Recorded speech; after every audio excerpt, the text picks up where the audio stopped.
Halo, Assalamualaikum. Apa kabar teman-teman perawat? Baik ya, kali ini kita akan membahas tentang keperawatan bencana pada lansia. Lansia atau lanjut usia ya. Dampak bencana pada lanjut usia atau pada lansia itu tergantung dari level penurunan fungsi tubuh. Jadi, lansia yang penurunan fungsi tubuhnya itu misal ya, lansia yang masih mampu untuk berjalan itu perawatannya lebih mudah dibandingkan dengan lansia yang sudah nggak mampu jalan lagi atau bahkan mungkin dia punya penyakit stroke misalnya gitu ya. Jadi dampak kesehatannya itu tergantung dari level tingkat atau tingkat kesehatan fisik lansia itu sendiri. Kemudian kemampuan homeostatik dari lansia itu sendiri, apa keseimbangan ya, baik keseimbangan fisiknya maupun keseimbangan mental dari lansia itu sendiri. Kemudian kemampuan adaptasi lansia itu juga sangat mempengaruhi dampak bencana pada lansia itu sendiri. Respon kehilangan pada lansia itu bisa berupa apa? Emosional. Jadi mungkin dia yang tadinya penyabar akhirnya karena dampak bencana dia bisa jadi tambah marah-marah misalnya gitu ya. Kemudian dia bisa kembali lagi ke masa anak-anak.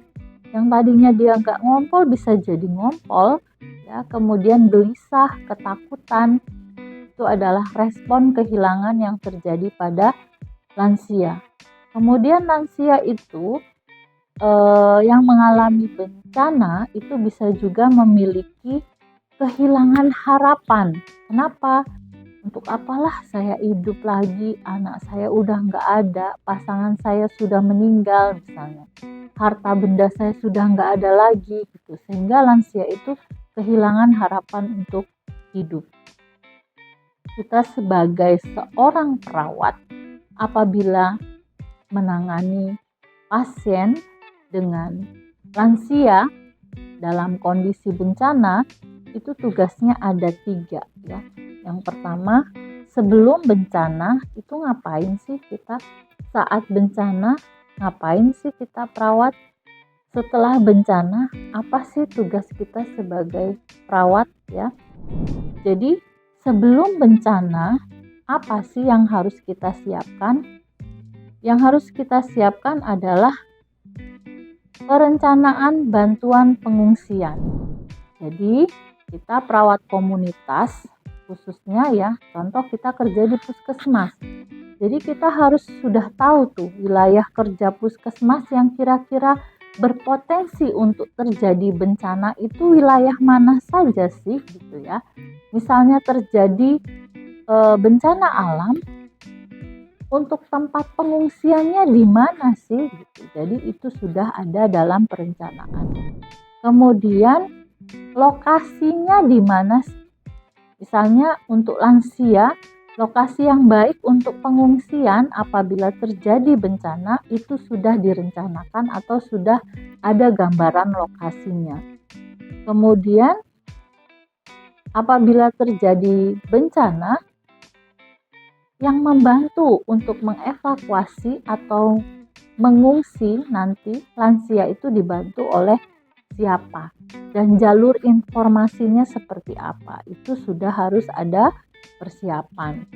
Kemudian isi dari bantuan yang kita berikan untuk lansia itu berupa apa sih gitu ya, berupa makanan kah, air bersih kah, obat-obatan kah, atau kebutuhan sehari-hari lansia itu sendiri.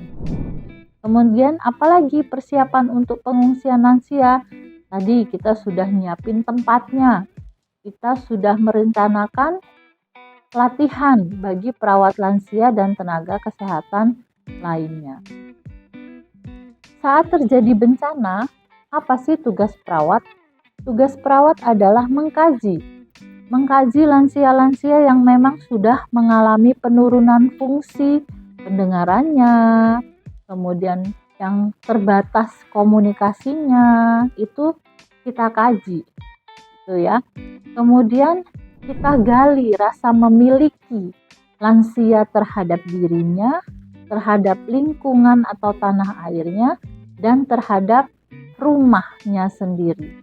Kadang lansia ini saking cintanya dengan rumahnya, padahal kondisi lingkungan sudah berbahaya, tapi dia tetap nggak mau mengungsi. Ada ya lansia yang seperti ini.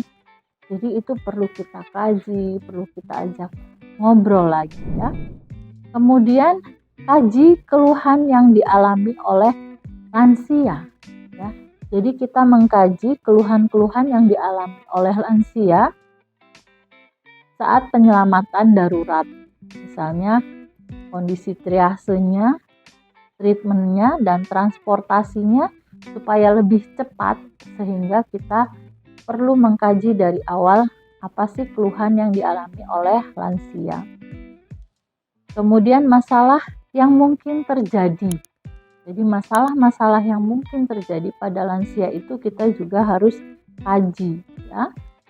Kemudian perubahan lingkungan dan adaptasi.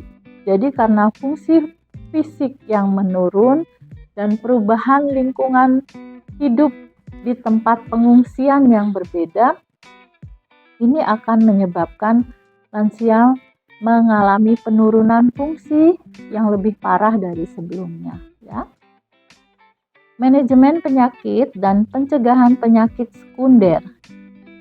Di tempat pengungsian itu rentan sekali lansia terkena penyakit, contohnya flu, batuk, atau penyakit infeksi.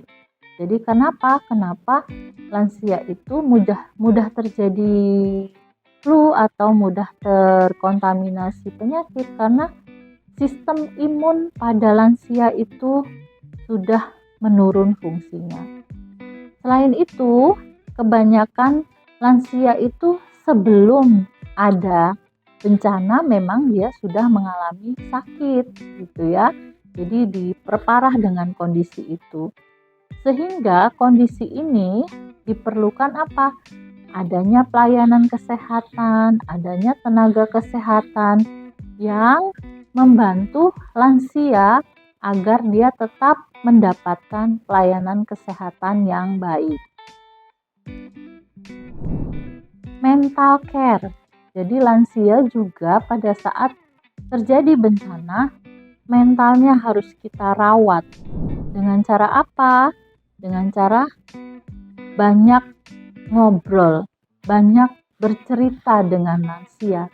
Sehingga apa? Sehingga dia akan mengungkapkan apa sih keluhan-keluhannya, apa sih keinginan-keinginannya gitu. Sehingga dengan bercerita, dengan ngobrol, kita sebagai seorang perawat atau tenaga kesehatan memahami apa keluhannya, apa yang dia takutkan, apa yang dia rasakan. Sehingga diharapkan kesehatan mentalnya akan tetap stabil.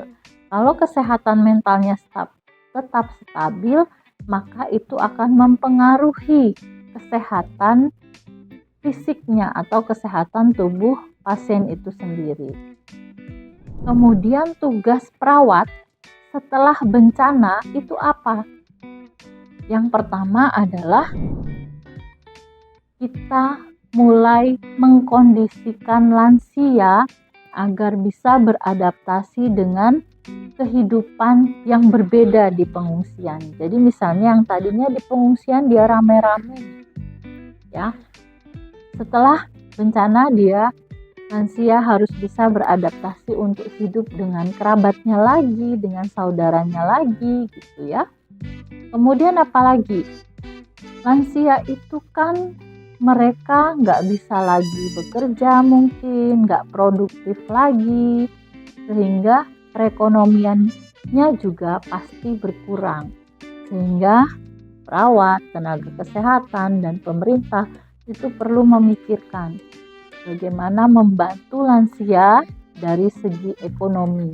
Misalnya mereka menyewa tempat kos gitu, atau menyewa tempat tinggal, itu diharapkan ada bantuan dari pemerintah gitu ya. Mental care. Mental care juga ini perlu diberikan kepada lansia. Dengan cara apa? Tadi ya, banyak ngobrol supaya dia bercerita apa yang dia rasakan. Kemudian kita bisa menggali kesedihannya, misalnya ada keluarganya yang meninggal dunia, saudaranya yang meninggal dunia gitu ya. Kemudian orang-orang sekelilingnya juga diharapkan bisa membantu lansia untuk mengurangi stresnya gitu ya. Kemudian apalagi diharapkan lansia itu jangan sendiri, apalagi di rumah sendiri misalnya. Dia harus berkumpul dengan anggota keluarga yang lain atau minimal dia berkumpul dengan komunitasnya.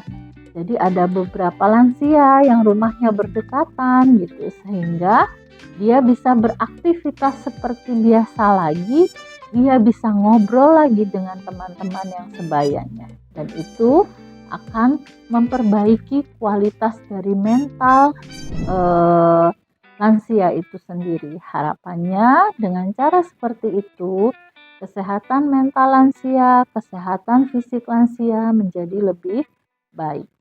Oke teman-teman, itu saja materi kita tentang keperawatan bencana pada lansia. Jangan lupa like dan subscribe ya. Apabila dirasa materi ini bermanfaat, jangan lupa di-share ke teman-temannya yang lain.